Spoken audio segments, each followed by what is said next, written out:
आपको ये नहीं लगता कि केवल विपक्ष के नेताओं के ऊपर भ्रष्टाचार के आरोप हैं? अरे जितने भ्रष्टाचारी थे उनको तो आपने अपने दल में शामिल करा लिया। या आपके दल के लोग जो भ्रष्टाचार कर रहे हैं वो ईडी को, सीबीआई को, इनकम टैक्स को नहीं दिखाई दे रहा है, या दिखाई दे भी रहा है तो आप लोग उसको पी जा रहे हैं। ये एक तो न्याय न्यायालय का है, दूसरा न्याय ऊपर वाले का है, और ये दोनों न्याय मिलकर के आपको 2024 में जनता के माध्यम से सत्ता से बाहर किया जाएगा। देखिए, भगवान राम किसके नहीं है? भगवान राम तो जन जन के राम है, लेकिन इनकी जो मार्केटिंग की जो स्ट्रेटजी है, जो प्रभु राम को इनसे छोटा दर्शा रहे हैं फोटो में, ये इनका गलत है। इसका तमाम तहसील पर, तमाम जगहों पर अपने सांसद संजय सिंह की गिरफ्तारी के खिलाफ जो है वो उपवास पर बैठी है। तो कहीं ना कहीं जिस तरीके से आम आदमी पार्टी संजय सिंह की गिरफ्तारी को फर्जी बता रही है, लेकिन अब वहीं दिल्ली में एक बड़ा खतरा खुद अरविंद केजरीवाल पर मंडराने लगा है। अभी बीते दिनों ही लगभग मोहल्ला क्लिनिक पे जिस तरीके से 100 करोड़ से ज़्यादा के घोटाले मुख्यमंत्री अरविंद केजरीवाल पर साबित हुए हैं, लेकिन अभी यहाँ तो संजय सिंह सांसद जो हैं उनकी गिरफ्तारी को ये फर्जी बता रहे हैं। लेकिन क्या कुछ लग रहा है जिस तरीके से आप लोग बता रहे हैं कि संजय सिंह की गिरफ्तारी फर्जी तरीके से हुई है? विजय श्रीवास्तव जी हमारे साथ मौजूद हैं। सर, आप बताएं।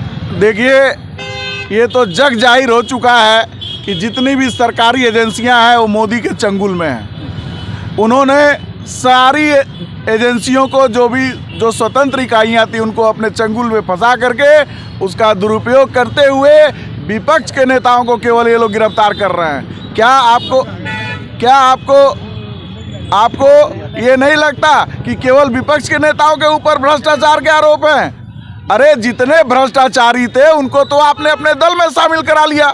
या आपके दल के लोग जो भ्रष्टाचार कर रहे हैं वो ईडी को, सीबीआई को, इनकम टैक्स को नहीं दिखाई दे रहा है, या दिखाई दे भी रहा है तो आप लोग उसको पी जा रहे हैं। यह सरासर अन्याय है। और आम आदमी पार्टी की लोकप्रियता से घबरा करके राष्ट्रीय पार्टी बनने के वजह से, गुजरात में 5 विधायक जीतने की वजह से ये मोदी सरकार बैकफुट पे है, और वो चाहती है कि आम आदमी पार्टी को इतना डिस्टर्ब कर दिया जाए कि ये लोग आने वाले चुनाव में अपने पार्टी का प्रचार न कर सकें। लेकिन एक बात मोदी जी ये समझ लीजिए, ये आम आदमी पार्टी है। हमारे नेता अरविंद केजरीवाल हैं, हमारे नेता संजय सिंह हैं, हमारे नेता मनीष सिसोदिया जी हैं, जिन लोगों ने शिक्षा, स्वास्थ्य, बिजली, पानी पे काम किया है। और इसी मोर्चे पे आप लोग एकदम फेल हुए। आप लोग न शिक्षा पे बात करते हैं, न स्वास्थ्य पे बात करते हैं, न बिजली पे बात करते हैं, और फर्जी और मनगढ़ंत आरोप लगा करके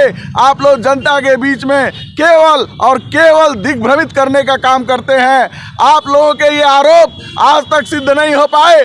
कथित शराब घोटाला के नाम पे, जिनके नाम पे हमारे नेताओं को गिरफ्तार किया जा चुका है, 2 साल हो गया, आज तक आप लोग एक सबूत कोर्ट में नहीं दे पाए। और ये फर्जी गिरफ्तारियां आप लोगों के लिए आने वाले समय में काल बनेंगी। और आम आदमी पार्टी के नेता और कार्यकर्ता और जनता के साथ आपकी सच्चाई उजागर करके 2024 में आपको सत्ता से बाहर करने का काम करेंगे। मोहल्ला क्लिनिक की बात दिल्ली सरकार करती है, अरविंद केजरीवाल कहते हैं, लेकिन अभी बीते दिनों ही जिस तरीके से 100 करोड़ से ज़्यादा घोटाले आ रहे हैं, उसको लेकर तो अब अरविंद केजरीवाल के ऊपर भी गिरफ्तारी के जो संकट, देखिए, ये बनी बनाई और फर्जी आरोप हैं। जो लोकप्रिय कार्यक्रम आम आदमी पार्टी का है, जिस कार्यक्रम को ये लोग चुरा रहे हैं, अपने एजेंडा में शामिल कर रहे हैं, और जो सफल कार्यक्रम है, चाहे वो मोहल्ला क्लिनिक हो, चाहे स्कूल हो, चाहे वो बिजली फ्री देने की बात हो, ये सारे कार्यक्रम से घबरा करके कि कैसे अरविंद केजरीवाल इन सब लोकप्रिय जितनी भी योजनाएं हैं उनको लागू करा ले जा रहे हैं, और उनके राज्य सरकार के ऊपर कोई वित्तीय बोझ भी नहीं पड़ रहा है।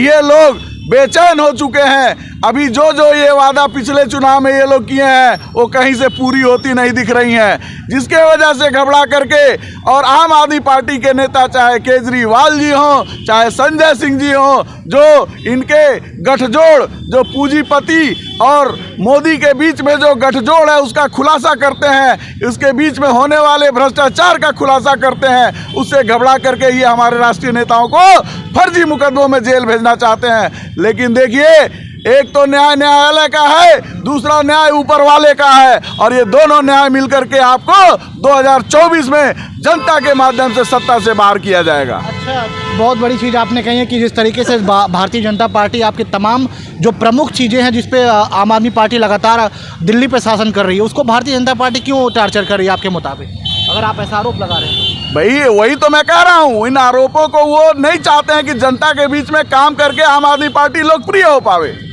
और लोकप्रियता बढ़ रही है। आप देखिए 12 साल में ये पार्टी राष्ट्रीय पार्टी बन गई। गुजरात जैसे गुजरात मॉडल ये लोग करते थे, वहाँ भी हमारे 5 विधायक जीत गए, वहाँ के वोटरों से हमारी पार्टी राष्ट्रीय पार्टी बन गई। यही इनके गले में हड्डी बन गई जो अमित शाह संसद में कह रहे थे, छोटी सी सुपारी वाली पार्टी, और ये सुपारी वाली पार्टी गले में अटक गई, और उसका जवाब दिल्ली की जनता ने म्यूनिसिपल कॉरपोरेशन में आम आदमी पार्टी को पूर्ण बहुमत के साथ जिताकर और भाजपा को साफ करके दिया था। यही सब कुछ बातें हैं जिससे घबरा करके ये लोग धर्म को कभी आगे करते हैं, कभी जात को आगे करते हैं, और गलत तरीके से ये लोग सत्ता में बने रहने का काम करते हैं।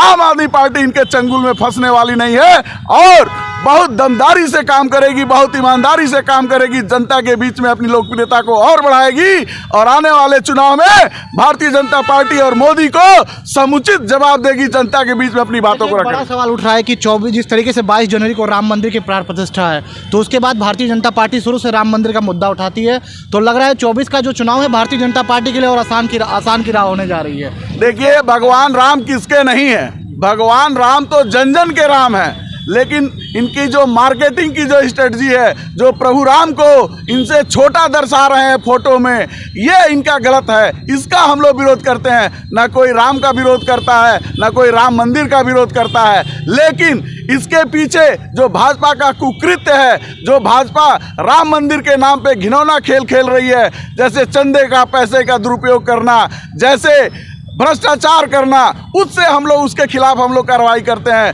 भगवान राम जन जन के हैं, भगवान राम सबके हैं, और भगवान राम सबके दिल में बसते हैं। इनके कहने से कोई न राम का दर्शन करने जाएगा, न राम को अपने दिल में बसाएगा।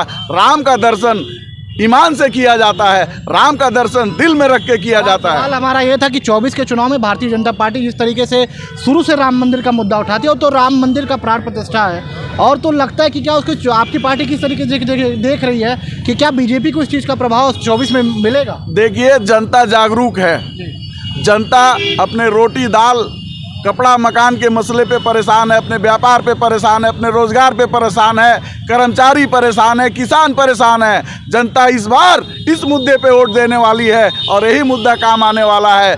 भगवान राम भी इनके काम आते हैं, लेकिन भगवान राम को इन लोगों ने एक मार्केटिंग का जरिया बना रखा है। भगवान राम भी इनको अब आशीर्वाद नहीं दे रहे। 2019 में भी आप लोगों ने यही कहा था कि राम मंदिर पर बीजेपी अब नहीं जीत पाएगी, लेकिन जो 19 के नतीजे थे वो कुछ और साबित कर दिए। देखिए, हम फिर कह रहे हैं, ये लोग जो इन लोगों का जो छद्म तरीका है चुनाव जीतने का, इससे ये लोग चुनाव जीत रहे हैं, लेकिन 2024 में न इनका कोई छद्म तरीका चलेगा, न कोई इनका फर्जी तरीका चलेगा। तो जिस तरीके से आज आम आदमी पार्टी उत्तर प्रदेश के तमाम शहरी क्षेत्रों में तमाम जगहों पर अपने प्रकोष्ठ के साथ अपने नेता संजय सिंह की गिरफ्तारी के खिलाफ एक उपवास कर रही है, उसको लेकर हमारे साथ विजय श्रीवास्तव जीत है, जिन्होंने बताया कि आम आदमी पार्टी आगामी चुनाव पर किस तरीके से देखती है।